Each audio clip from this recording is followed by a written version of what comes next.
Welcome to Financial Revelations. I am David Safransky, and this is our first podcast of the new year, 2022. I'm sure, like me, you have written 2021 on most of your checks so far, if you still write checks, which I still do write a few, but you'll get used to it. I mean, by the time December rolls around, you'll be used to it, and then you'll be writing 2022 on your checks in 2023. My voice is a little thin today because I did have, over Christmas, I was blessed with COVID. And one of the things, didn't have it bad. It was kind of like really a 3-day cold. Although I did lose 9 pounds and I ate like crazy. My wife was kind enough to make a pan of lasagna the day before I got COVID. And I ate the whole thing on Tuesday. I would have thought I put on 9 pounds, but I didn't. And so I have a cough drop in my mouth. I still have this little annoying cough. So if I cough in the podcast, I want to apologize. I'm still getting over this. Apparently, COVID cough is a real thing. Lasts a couple of weeks after. I didn't cough while I had COVID. It was afterwards. So you can follow us on Twitter at FI Revelations. And you can always email Josh, the production manager. He's our production staff. Joshua at epsf.com. Joshua at epsf.com, and he'll put those things up on the screen for you. But if you're listening to me on Apple Podcasts, you're not going to see that. So it's Echo Papa Sierra Foxtrot.com. Yes, I was in the Army for 10 years, so I speak phonetically a lot. But I want to say Happy New Year. You know, hopefully your holidays were joyous and full of family and fun and food and all the things that we love. But it's a new year now, so Christmas is over. We've gone through New Year's. You may have made some New Year's resolutions. Some of the most popular New Year's resolutions, of course, are losing weight, quitting smoking, doing better with our money. You know, I don't really make a lot of New Year's resolutions, but I did this year. I made a New Year's resolution.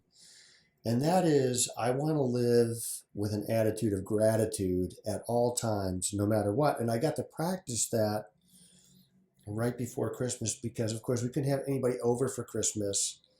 And usually we do a big dinner. And I thought, well, I don't have all those dishes to clean up. I did miss my family. They went on without me. And that was fine. I wanted them to do that. And they all got together.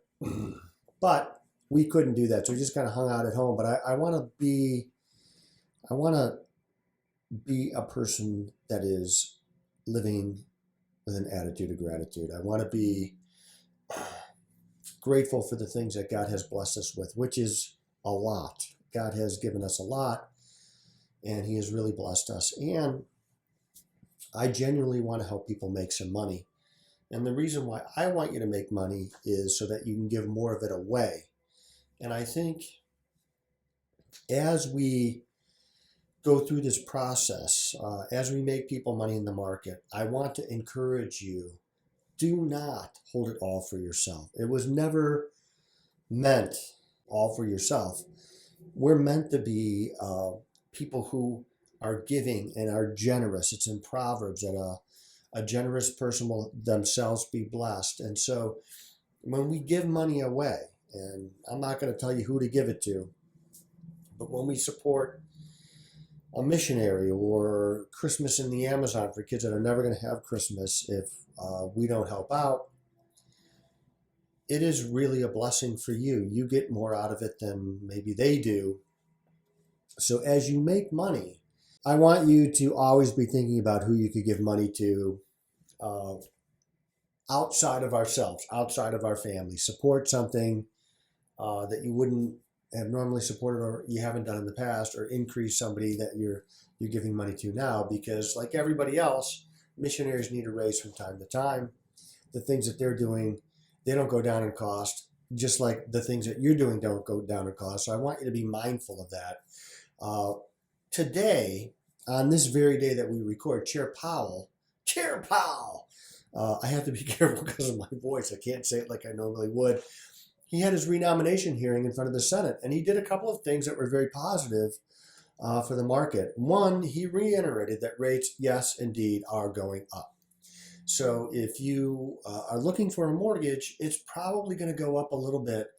But I don't want you to get all bent out of shape because historically they're still going to be very low in comparison to all-time history, which is somewhere north of about 5%, and you're still getting a mortgage in the fours. It's not too late to buy a house. I do think that prices are going to start to come down a little bit on housing this spring because rates are going up. And think of a teeter-totter.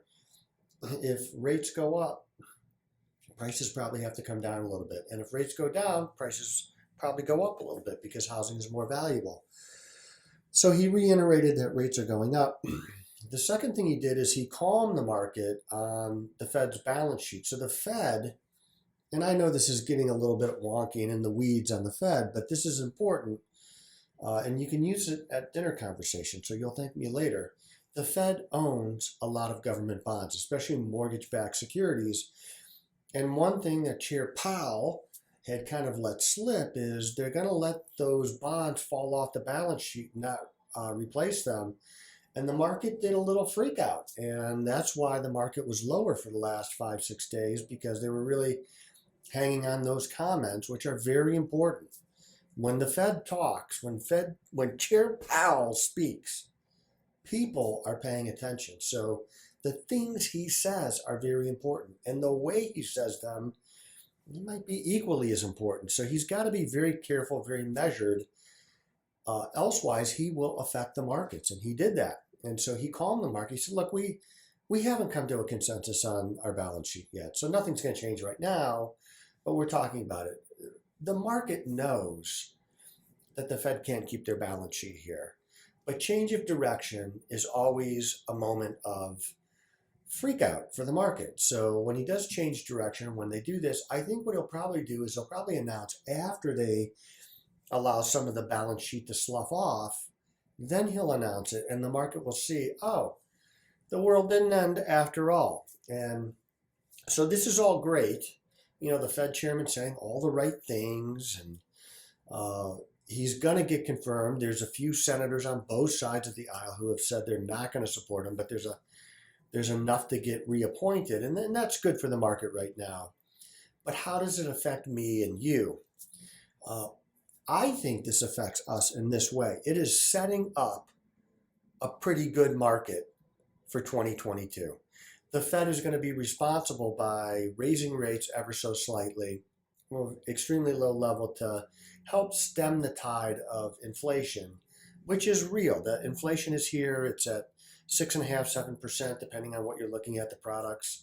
Fuel is way up. Housing is way up. Food is way up. These things matter and affects people on the lower end of the socioeconomic scale the most because, quite frankly, I haven't changed my habits at all, even though I drive an F-150 in the winter and gas is shot through the roof. I'm still driving just as much. Well, some people don't have that luxury, and that's who it affects. So inflation is a real problem, and it affects people in a very real way, especially at the lower end of the socioeconomic scale. So I think what this market that he's setting up is going to be good, but there are going to be some decided losers in this market. And the losers are going to be mainly the people that you saw losing last week. They're probably not even names that you've heard of. They are hedge fund supported, loan money tech firms that are niche in what they do. They might be cloud companies. They might be, you know, we do consider some of these food delivery companies tech companies because of the way they get their orders. But a lot of these companies are going to be losers in this mix because every time you raise interest rates ever so slightly, their margins, the money that they make, drops dramatically. And banks want their money back. One thing about banks that I know to be true, and I can guarantee this, they want their money back. And some of these hedge funds, as these stocks fall, especially the highly levered ones, the ones with a lot of loan money, banks are going to be calling these loans. So to get in front of that, some of these hedge funds are going to be selling out of these highly levered companies. And you're going to see on the higher risk end, some of these companies are going to get hurt really bad. Now, I have long been a purveyor of the idea that we don't really need to take excessive risk to get really good rate of return. And I think that's never been more true than right now, because these high flying companies, these riskiest companies, they're going to get hammered. They're going to get their heads handed to them in a basket. I don't want to be there for that. So I'm trending right now to more domestic, U.S. based companies, a little bit larger in scale, maybe some traditional kind of stodgy companies that we're going to own that I think are going to be really good.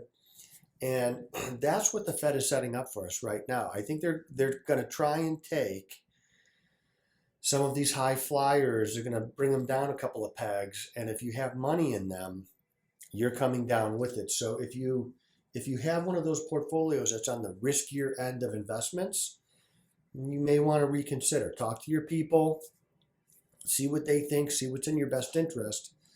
I can't necessarily tell you what to do. I just know what we're going to do. So a measured response from the Fed, along with my prediction of a full open for the economy this year, is going to be really positive. If you remember, I have talked about the Spanish flu in the past because it's really the only other global pandemic that we have to look to for evidence. Spanish flu, no vaccines, nothing, lasted 30 months.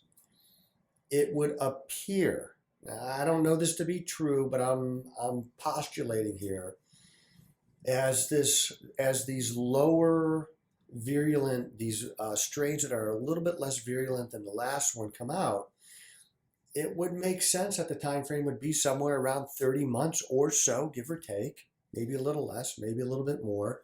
We couldn't find Spanish flu after it disappeared, after the 30 months. We didn't have a sample of it until 2003.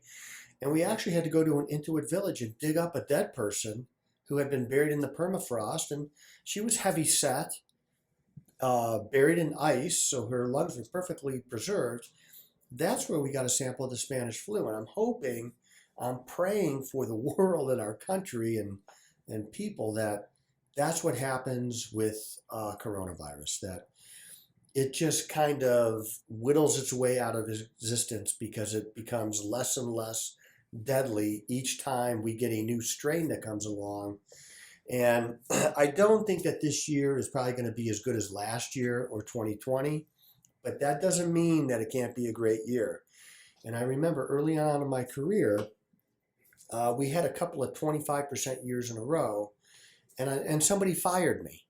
And they said, I just don't think you got your eye on the ball.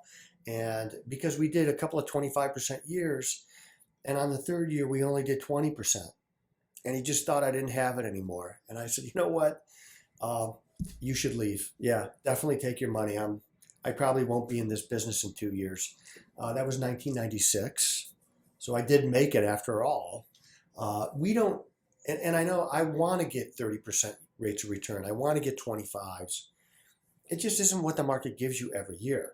And we don't need that to make real wealth, although it's great and I'm going to take it when we get it. If we're somewhere in normal market average to a little higher, that's a great year. We're going to do fine and you're going to do fine. And together, we're going to do all right. And we're going to have a lot of money to give away and charity to support. I'm going to the Amazon in June. I want you to either go or support it. That's one place you could start with your money because 100% of the money goes directly to well digs. I am David Safransky. This is Financial Revelations. Next week, I'm not going to be coughing.